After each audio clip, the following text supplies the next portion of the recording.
Well, good morning, Interbet fans, and welcome to the preview for Scottsville, Sunday, the 31st of January. But before we get into that, let's just chat quickly about yesterday's racing. Obviously, the Met, congratulations to Rainbow Bridge, Eric Sands, and the Rat Race, and Luke Ferraris, who gave the horse a splendid ride. He kept out of trouble and came down the outside, and I thought it was a very, very clever move on his part, give the horse a chance to wind up. So that was a good win. The disappointment, Queen Supreme didn't go down well. She looked like she was tight, and probably the travelling had got turned. It just illustrates to you how difficult it is to train racehorses because all that travelling and you just don't know how they're going to go. She looked well in the parade ring. I mean, she looked outstanding, stripped and ready, but really the tank was empty. What is interesting was that the person that needs the biggest pat on the back for yesterday's racing was Zietsman Oosthuizen with Atiab winning the Stayers race. I'm so pleased for him. He's a man who's passionate about training horses. All he ever wanted to do was train horses, and he eventually got his license despite many, many obstacles in his way. And he's a star. He's an open, straight talking man who understands this business as well as anyone. A very good handicapper, and has proved that he's a very good trainer and deserves every accolade that he gets. Snace always win races on the day, and well done to them. And the fillies Mallorca Stakes winner, champion. She really is very, very good. She just glided past them. And Clouds Unfold, I thought, was the main danger. Didn't go down well, but ran second. And congratulations to Brett Crawford.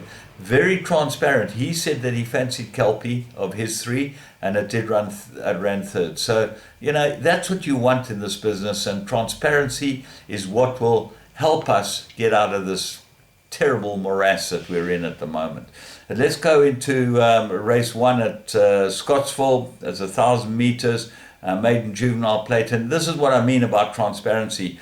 Imbit Jeji has been back from 7-1 to 16-10. The Glenn Cotson inmate. And the may need experience is the comment. That's absolutely offsides. Glenn, we mates, but you're wrong. If the horse can run, and obviously got ability, say it can run but may need the experience, or shown very good work but may need the experience, but give the punters an idea. It's not a one-person game, this. You've got to actually allow people the information. If you don't allow the information, we're still living in the dark age, and we'll never get this business right. And I'm not talking because I want to punt the horse. I'm talking because there are lots of people out there that need to know whether a horse can run or not. And that's why barrier trials are so important, because you can't give that rubbish, may need the experience, and then back the horse. The two others that have been backed is Directive number 9 from the Snace stable, where they said that she shows nice work, and Mike Miller, who's always absolutely above board with his horses, says very nice flying. Tessa is his best, number 5, and he says a very nice filly. So let's hope that they can do something for them. Race 2. This is a maiden plate. We go 1,200 meters. And my each way bet in the race is number 9, Capulet's Heart. I think this filly with the blinkers being fitted and the 2.5 claim at 12-1, huge price. Okay, so let's see what been backed. Queen Dora's been backed, Mark Dixon. Well, you expect that from that yard. They don't say much to anyone, and they certainly are betting stable. Austin, 2 good runs from Dennis Dreyer. Goes into all the play. What a splash. 2 very good runs. Michael Robertson, Serena Moodley, number 12 on the card. And then 5, Megan is your favorite and deserves to be favorite. Course and distance, 2 places from 2 runs. She's relatively unexposed. Billy and Yogas Governor get the chance to be able to kick this one home for the owners. So expect that one to run really well. Race 3. This is a maiden plate, fillies and mares. They go 1,950 meters. My top choice is number 7, Abbey Wood. She is even money favorite, but she does look like she's cherry ripe for this race. Looks absolutely made for her. Dangers, 3, Another Love. Gareth Van Zyl gets the blinkers third run after a rest. The profile's good, so don't ignore it. It's 6-1 chance. Simply Complicated, number 8 on the card. Justin Snaith and Donovan Dillon. 1 good run. The run before last was a good run, but this is the 3rd run in KwaZulu-Natal. And then Panna Cotta, 33-1. Have a close look at this one. Gets a 2.5 claimer. I know the draw's not on in her favour, but certainly this looks like a better trip for her, and has glimpses of form, so she might improve. She needed a last run.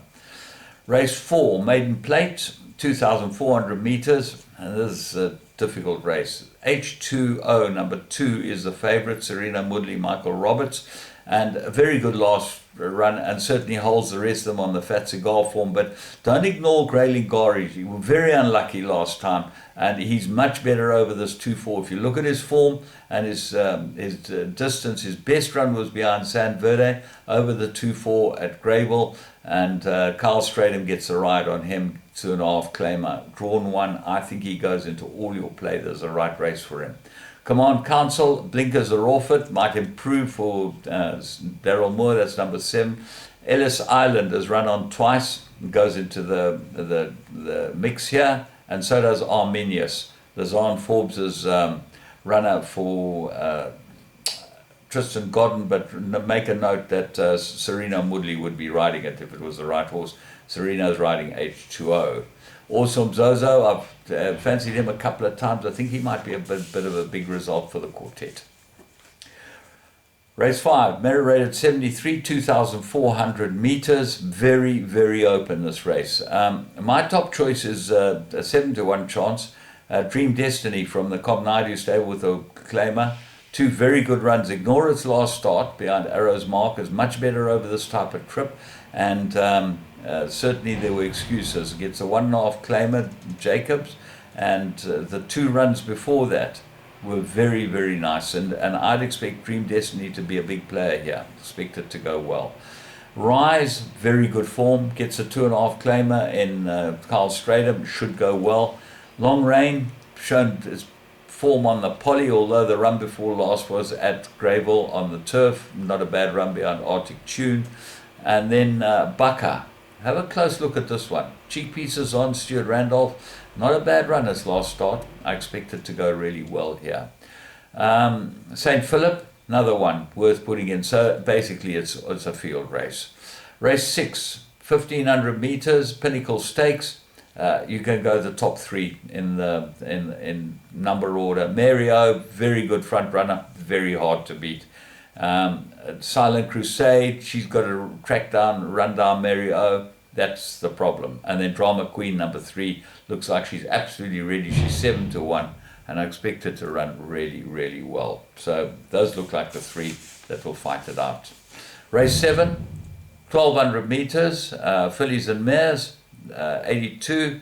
Stella Axe come back from a rest, course and distance 1 from 1. Lots to like about her, but is she ready? And as you know, with this stable, you've got to watch the betting.